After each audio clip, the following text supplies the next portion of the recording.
Buena Nueva, por el espíritu Humberto de Campos y Francisco Cándido Xavier. Capítulo 10. El perdón. Las primeras peregrinaciones de Cristo y de sus discípulos en torno al lago habían alcanzado triunfos inolvidables. Ya eran enfermos atribulados que agradecían el alivio buscado ansiosamente, humildes trabajadores que llenaban su pecho de santos consuelos ante las divinas promesas de la Buena Nueva. Entretanto, aquellas actividades comenzaron a despertar la reacción de los judíos rigurosos que veían en Jesús un revolucionario peligroso. El amor que el profeta nazareno predicaba quebraba principios antiguos de la ley judía. Los señores de la tierra observaban cuidadosamente los diálogos de los esclavos, que intercambiaban inmenso júbilo proveniente de las esperanzas en un nuevo reino que no llegaban a comprender. Los más egoístas pretendían ver en el generoso profeta un vulgar conspirador que deseaba levantar la ira popular contra la dominación de Herodes. Otros presumían en su figura un raro hechicero que era necesario evitar.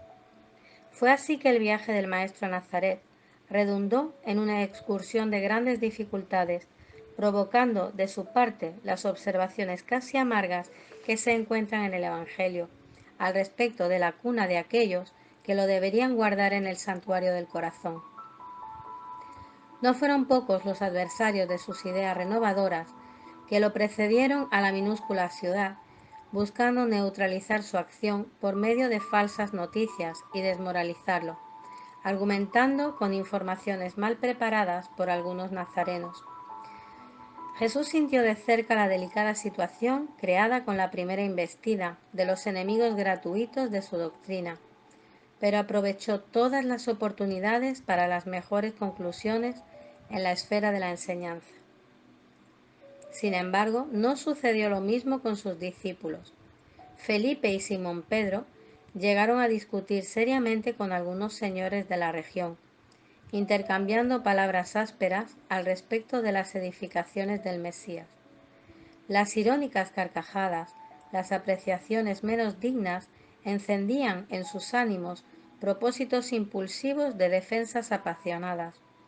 No faltaban los que veían en el Señor un activo siervo del espíritu del mal, un enemigo de Moisés, un secuaz de príncipes desconocidos o de traidores al poder político de Antipas. Tan grandes fueron las discusiones en Nazaret que sus nocivos reflejos se hacían sentir fuertemente sobre la comunidad de los discípulos. Pedro y Andrés abogaban la causa del Maestro con expresiones incisivas y sinceras. Santiago se molestaba con los análisis de los compañeros. Leví protestaba, expresando el deseo de instituir debates públicos para que se pudiera evidenciar la superioridad de las enseñanzas del Mesías, confrontándolas con los viejos textos.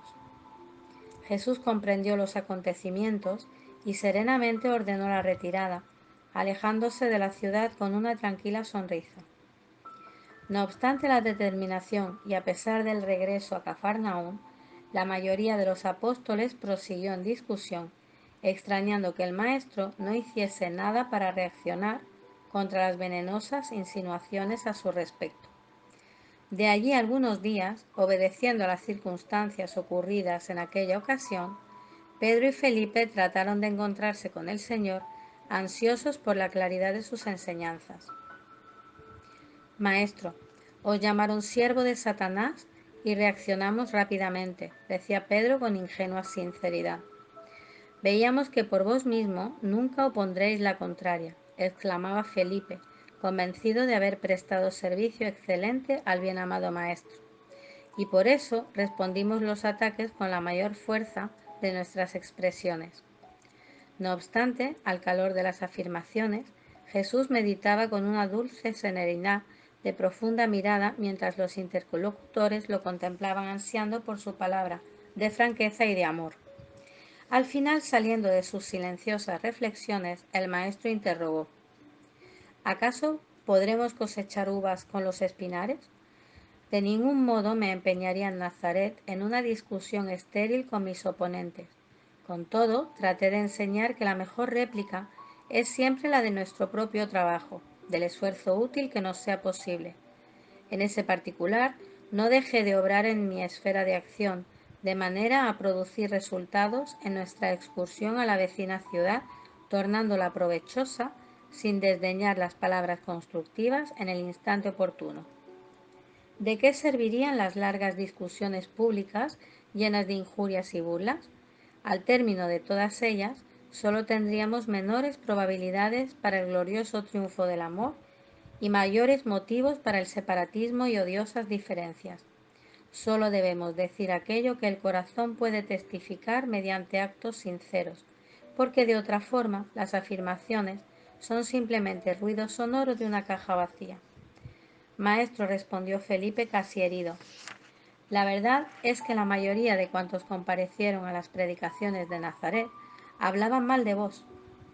Pero, ¿no será vanidad que exijamos que todo el mundo tenga de nuestra personalidad elevado concepto?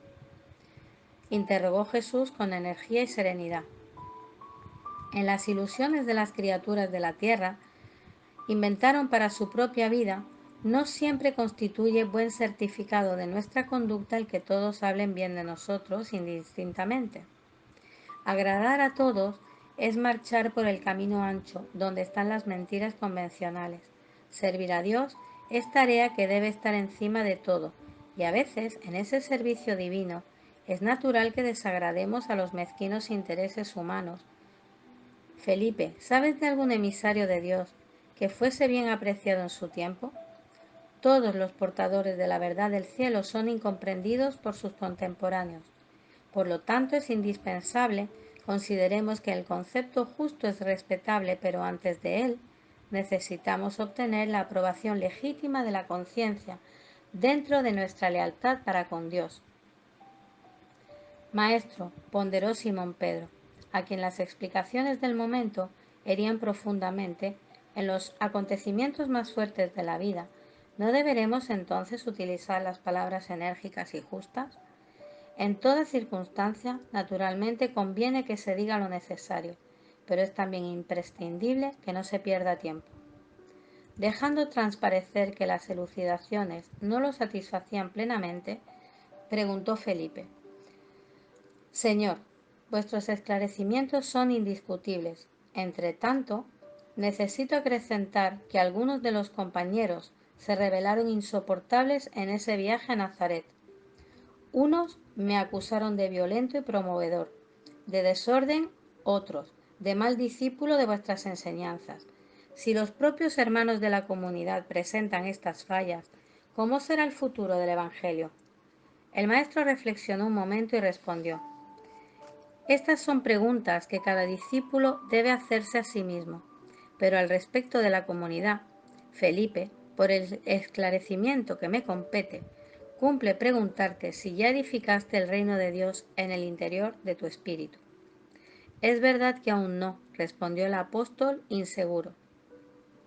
De dentro de esa realidad, puedes observar que si nuestro colegio fuese constituido de hermanos perfectos, habría dejado de ser irreprensible por la adhesión de un amigo que aún no hubiese conquistado la divina edificación.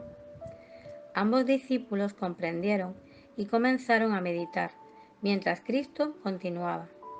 Lo que es indispensable es que nunca perdamos de vista nuestro propio trabajo, sabiendo perdonar con verdadera espontaneidad de corazón. Si en las labores de la vida un compañero nos parece insoportable, es posible que también algunas veces seamos considerados así. Tenemos que perdonar a los adversarios, trabajar por el bien de nuestros enemigos, auxiliar a los que se burlan de nuestra fe. En ese punto de sus afirmaciones, Pedro lo interrumpió diciendo: Pero, para perdonar, ¿no deberemos esperar a que el enemigo se arrepienta? ¿Y qué hacer en la hipótesis de que el malhechor asuma la actitud de lobo bajo la piel de oveja? Pedro, el perdón no excluye la necesidad de la vigilancia, como el amor no prescinde de la verdad. La paz es un patrimonio que cada corazón está obligado a defender para trabajar bien en el servicio divino que le fue confiado. Si nuestro hermano se arrepiente y busca nuestro auxilio fraternal, amparémoslo con las energías que podamos darle, pero en ninguna circunstancia pienses averiguar si tu hermano está arrepentido.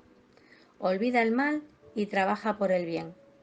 Cuando enseñé que cada hombre debe conciliarse deprisa con sus adversarios, traté de hacer notar que nadie puede ir a Dios con un sentimiento de odio en el corazón. No podremos saber si nuestro adversario está dispuesto a la conciliación. Todavía podemos garantizar que nada será hecho sin nuestra buena voluntad y olvido pleno de los males recibidos. Si el hermano infeliz se arrepiente, estemos dispuestos a ampararlo y a todo momento precisamos y debemos olvidar el mal. Fue entonces cuando hizo Simón Pedro su célebre pregunta: Señor, ¿cuántas veces pecara mi hermano contra mí y he de perdonarle? ¿Será hasta 7 veces? Jesús le respondió tranquilamente: No te digo que hasta 7 veces, sino hasta 70 veces 7. De allí por delante, el Maestro siempre aprovechó las menores oportunidades para enseñar la necesidad del perdón recíproco entre los hombres, en la sublime obra de la redención. Acusado de hechicero, de siervo de Satanás, de conspirador, Jesús demostró en todas las ocasiones la máxima de la buena voluntad para con los espíritus más inferiores de su tiempo. Sin despreciar la buena palabra, en el instante oportuno trabajó todas las horas por la victoria del amor, con el más alto idealismo constructivo. Y en el inolvidable día del Calvario, frente a sus perseguidores y verdugos, revelando a los hombres ser indispensable la conciliación inmediata entre el espíritu y la armonía de la vida, fueron estas sus últimas palabras: Padre, perdónalos porque no saben lo que hacen.